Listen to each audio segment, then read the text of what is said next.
Senior lawyer और politician हमारे साथ माजिद मेमन साहब मौजूद हैं। आज जिस तरह से एक सुप्रीम कोर्ट में चीफ जस्टिस ने एक राय दी है बाबरी मस्जिद और राम मंदिर को लेकर, उस पर माजिद साहब आपका क्या कहना है?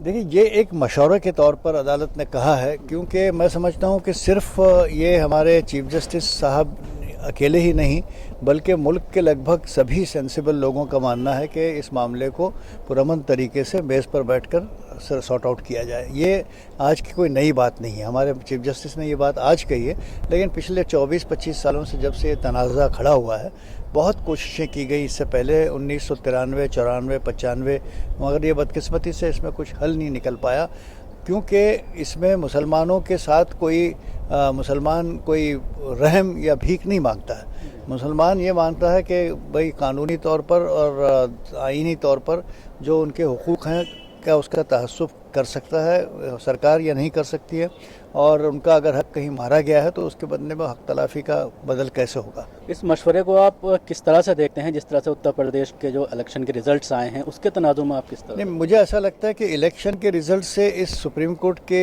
इस मशवरे का कोई मेल नहीं है। ये तो इत्तेफाक की बात है कि मैटर आज लग गया, वरना मैटर तो कभी भी आ सकता था।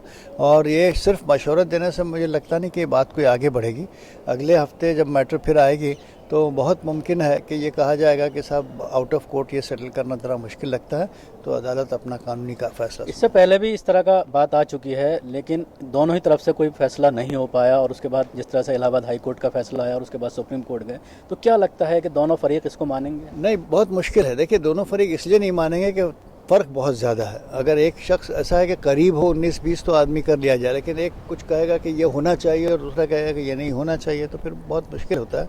और ये मसला जो है ये कानून के ज़ेर ही किया जाए तो वो सबके लिए बेहतर होगा। इसके अलावा अगर यूपी इलेक्शन की बात करें, यूपी में जिस तरह सरकार बनी है बीजेपी की, और उसके बाद योगी आदित्यनाथ को वज़ीर आला वहाँ का बनाया गया है, जिस तरह से प्राइम मिनिस्टर ने बीजेपी ऑफिस में जो तकरीर की थी उसमें ये कहा था कि सबको साथ लेकर चलेंगे, सबके विकास की बात कही थी, और कहा था कि अब ये भूल जाइए किसने वोट दिया है नहीं दिया है, हम सबको साथ। लेकिन उसके बाद अचानक योगी को बनाया जाए तो उससे मुसलमानों में एक बेचैनी है उत्तर प्रदेश। देखिए, योगी के मुख्यमंत्री बन जाने से, वज़ीर आला बन जाने से कोई ख़ास फ़र्क नहीं पड़ता। भारतीय जनता पार्टी के दिल में आरएसएस का जो चिराग रोशन है वो तो बहरहाल वो चलाएंगे। अगर वो योगी को नहीं बिठाते किसी और को बिठा के भी कर सकते थे।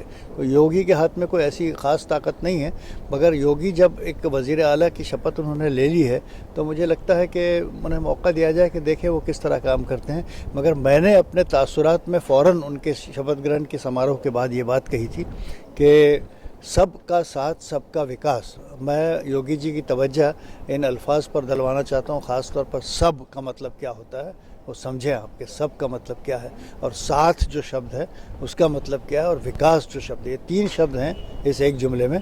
इन तीनों शब्दों की सही मानी क्या है और इसको किस तरह से इम्प्लीमेंट करना है ये आप ध्यान में रखें। जैसी उनकी छवि रही है, जिस तरह के बयानात अक्सर उनके आते रहे हैं, चाहे वो इलेक्शन की बात करें या आमतौर पर अक्सर पार्लियामेंट में भी बोलते रहे हैं, तो उसके बाद मुसलमानों के अंदर काफ़ी इज़्तिराबी कैफियत है उत्तर प्रदेश के। और 2-3 दिन के अंदर जिस तरह के वाक़यात हो रहे हैं उत्तर प्रदेश में, शेल्टर हाउस पर हमला किया जा रहा है, उसके अलावा मर्डर के कई मामले सामने आ गए हैं, मुस्लिम लीडर को इलाहाबाद में मारा गया, उस पर क्या कहें? देखिए, लॉ एंड ऑर्डर को संभालना, कानून व्यवस्था की जिम्मेदारी तो सरकार पर सबसे पहली होती है, उसके बाद बाकी विकास की बातें हो सकती हैं। तो कानून और व्यवस्था संभालना उनकी जिम्मेदारी है, उनको ये करना ही पड़ेगा। मुझे नहीं लगता कि मुसलमानों को ख़ास तौर पर कोई ऐसी वजह है कि जिसकी वजह से खौफज़दा होने की ऐसी ज़रूरत नहीं है। न तो नफ़रत करें न खौफज़दा हों, बल्कि इत्मीनान से कुछ समय देखें कि किस तरह से सरकार चलती है। अगर ये सरकार नाजायज़ तरीके से चलेगी तो जनता खुद इसे हटा देगी। शुक्रिया। ये तो माजिद मेमन साहब जो बता रहे थे कि किस तरह से उत्तर प्रदेश में जो सरकार बनी है उस पर लोगों को भरोसा करना चाहिए, और कानून के अलग कुछ भी नहीं है। जिस तरह से उन्होंने ओथ लेते वक्त वज़ीर आला की कहा है कि वो संविधान का पालन करेंगे, तो उम्मीद की जा सकती है कि वो इस पर अमल पैरा होंगे। कैमरा पर्सन फैयाज़ हुसैन के साथ न्यूज़ मैक्स के लिए दिल्ली से शकील अहमद।